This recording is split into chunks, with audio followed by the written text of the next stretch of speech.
क्या आप भी दे रहे हैं कोई टीचिंग एग्जाम? अक्सर 1 से 2 सवाल आप कोहलबर्ग के नैतिक विकास सिद्धांत से देखते ही हैं और कई भावी अध्यापकों के मन में कोहलबर्ग के नैतिक विकास सिद्धांत मॉरल डेवलपमेंट थ्योरी के को लेकर के माइंड में फोबिया रहता है और समझ नहीं आता कि पेपर में क्वेश्चन आता है तो कैसे करें, रटके तो चले जाते हैं किताबों से। आइए इसको सीखते हैं अगले 5 मिनट में, कैसे हम चुटकियों में पूरे कोहलबर्ग के सिद्धांत को खत्म कर सकते हैं और कैसे परीक्षा में 1 नंबर पक्का कर सकते हैं। यदि हम बात करें कोहलबर्ग के नैतिक विकास के सिद्धांत की, तो कोहलबर्ग ने नैतिक विकास के सिद्धांत को 3 सत्रों में बांटा। एक प्री कन्वेंशनल लेवल, दूसरा कन्वेंशनल लेवल और तीसरा पोस्ट कन्वेंशनल लेवल। इंग्लिश में याद रखेंगे तो बेटर रहेगा, हिंदी में कई बार इनके नाम अटपटे भी आएंगे। पूर्व परंपरागत सत्र, परंपरागत सत्र, उत्तर परंपरागत सत्र। प्रत्येक सत्र के 2-2 अवस्थाओं में बांट दिया। प्रत्येक सत्र को 2-2 अवस्थाओं में कैसे बांटा? अब हम 2-2 अवस्थाओं को मिलाकर कोहलबर्ग की कुल 6 अवस्थाएं हैं। एक एक करके 6 की 6 अवस्थाओं को अगले 5 से कम मिनट में ही हम देखने वाले हैं। आइए चीजों को समझिएगा। सबसे पहले बात करेंगे, जो पहली अवस्था आप देख पा रहे हैं, आज्ञा एवं दंड की अवस्था। यानी इस अवस्था में क्या होता है, कोहलबर्ग ने बताया सबसे छोटी अवस्था जो है वो ये आज्ञा एवं दंड की अवस्था है। यानी आपको अपने बच्चे से काम करवाना है। मान लो कि एक मम्मी को बच्चे से पानी मंगवाना है और बच्चे को कहा बेटा पानी ला, और बच्चा कह रहा है नहीं लाऊंगा। आपने कहा मारूंगी थप्पड़, जल्दी से पानी लेके आ, और अब बच्चा भागा भागा उस काम को कर रहा है। यह है कोहलबर्ग के द्वारा पहली अवस्था, जिसका नाम है आज्ञा एवं दंड की अवस्था, stage of order and punishment. यानी कि बच्चा उसी काम को करेगा जिसमें उसे आज्ञा मिली होगी। दूसरे शब्दों में वह दंड से डरता है, पनिशमेंट से उसको फोबिया रहता है कि कहीं मम्मी पिटाई ना कर दे। यानी आपको बच्चे से काम करवाना है तो आप दंड दिखाएंगे, बच्चे को सुलाना है, जल्दी सो जा बेटा मंकी आ जाएगा। यही आज्ञा एवं दंड की अवस्था है। वो पनिशमेंट का भय उसके माइंड में फिट करके आप उससे उस काम को करवा सकते हैं, वो उस काम को खुशी खुशी करेगा। एग्जाम में कई बार क्वेश्चन आ जाता है, रोहित ने मोहित की डेस्क से पेंसिल तो उठा ली लेकिन टीचर की पिटाई के डर से पेंसिल वापिस रख दी। कोहलबर्ग के अनुसार कौन से लेवल का बच्चा है? तो लेवल तो पहला है और स्टेज भी पहला है, क्योंकि उस दंड से वो वापिस रख दी। अब क्या हुआ आगे सुनिए। बच्चे से पानी आपने मंगवाया तो बच्चे को आपने मार पिटाई का डर दिखाया कि मारूंगी थप्पड़, पानी नहीं लेके आ रहा। तो ये पहली अवस्था का बच्चा है। अब बच्चा थोड़ा सा बड़ा हुआ और अब बच्चे से फिर आपको पानी मंगवाना है, जा बेटा पानी लेके आ। नहीं लेके आऊंगा, मारूंगी थप्पड़। अच्छा मार के दिखाना, मेरे पापा को बताऊंगा। इसका मतलब समझो बच्चा पहली अवस्था से आगे निकल चुका है, अब बच्चा दूसरी अवस्था में प्रवेश कर चुका है। इसका मतलब अब बच्चा आपके डर से बिल्कुल भी उस कार्य को नहीं करेगा। अब कैसे काम करवाना पड़ेगा? अब आपको कहना पड़ेगा बेटा पानी लेके आ दे, ये डायरी मिल्क सिल्क दे दूंगी, बेटा पानी ले आ, ये चॉकलेट दे दूंगी, बेटा पानी ले आ, ये टॉफी दे दूंगी, बेटा पानी ले आ, कुल्फी दे दूंगी। अब बच्चा खुशी खुशी उस काम को मोरल मानेगा। अब उसको मोरलिटी मानता है कि बदले में उसे कुछ मिल रहा है तो ही उस काम को नैतिक, अन्यथा उस काम को अनैतिक। यानी अब दंड से ना डरे तो समझ लो दूसरी अवस्था में बच्चा प्रवेश कर चुका। और इस अवस्था का नाम क्या रहेगा? अहंकार की अवस्था, स्टेज ऑफ ईगो। लेन देन की अवस्था भी इसे बोला जाता है, गिव एंड टेक।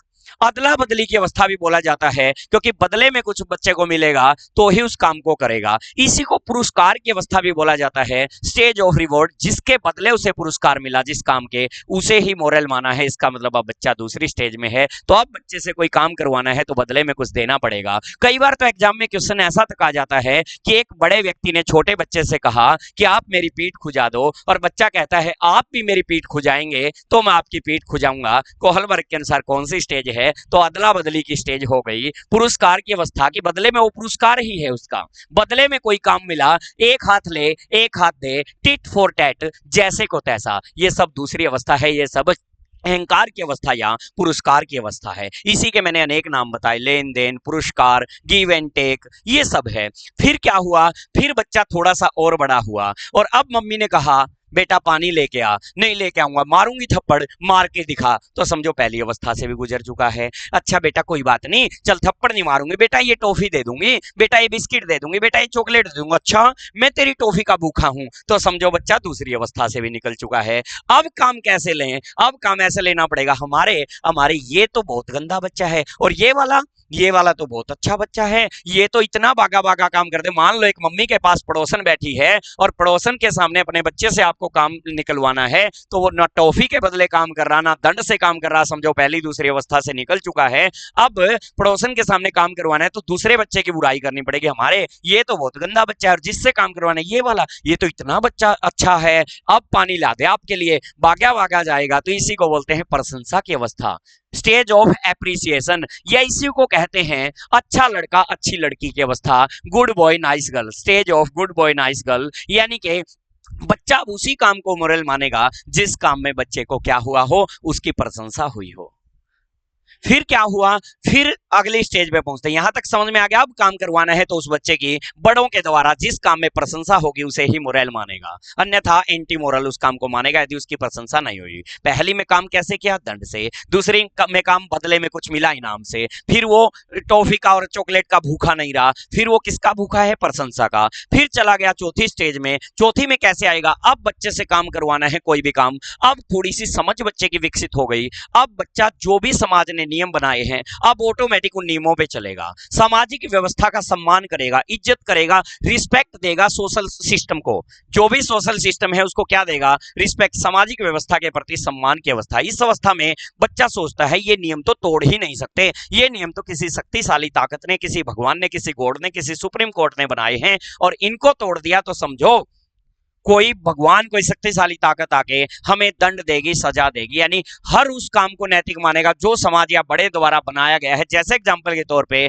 कि हो सकता है एक गांव में महिला के द्वारा अपने बड़ों, जेठ, ससुर आदि से पर्दा प्रथा करना मान लीजिए मोरालिटी है, और उस बच्चे ने देख लिया कि मम्मी ससुर से पर्दा कर रही है, और एक दिन उसके दादाजी, बच्चे के दादाजी सामने आए ही थे, मम्मी को पता भी नहीं चला, खुद मम्मी का पर्दा उसने गिरा दिया और कहा मम्मी दादाजी आए हैं इसलिए आप जल्दी से पर्दा कर लो, क्योंकि बच्चा सोचता है दादाजी को ने मम्मी का मुंह देख लिया तो पता नहीं कोई भगवान आके सजा दे देगा, क्योंकि उसने तो यही देखा है कि हर बार मम्मी दादा से पर्दा करते हुए देखी है, तो खुद भी पर्दा गिरा देगा मम्मी का उठा के कि मम्मी दादा आ गए हैं। तो ये क्या है, सामाजिक व्यवस्था के प्रति सम्मान, यानी इज्जत देना, रिस्पेक्ट देना। इस अवस्था में बच्चा सोचता है किसी शक्तिशाली ताकत ने नियम बनाए हैं और कोई भी व्यक्ति उसे फॉलो नहीं करेगा तो वो उसे सजा भगवान देगा। अब कई बार क्या है, मान लो एक बच्चा अपने पापा के साथ सड़क से जा रहा था, लाल बत्ती पे उसे बच्चे ने एक कंसेप्ट बना लिया कि हर व्यक्ति को रुकना है, और एम्बुलेंस गुजर गई उस लाल बत्ती से। पापा को बच्चा कहता है पापा पापा ये गाड़ी वाला जो यहाँ से निकाल के ले गया इसको तो भगवान आके सजा देगा, इसका तो कोई बड़ा चालान कटेगा।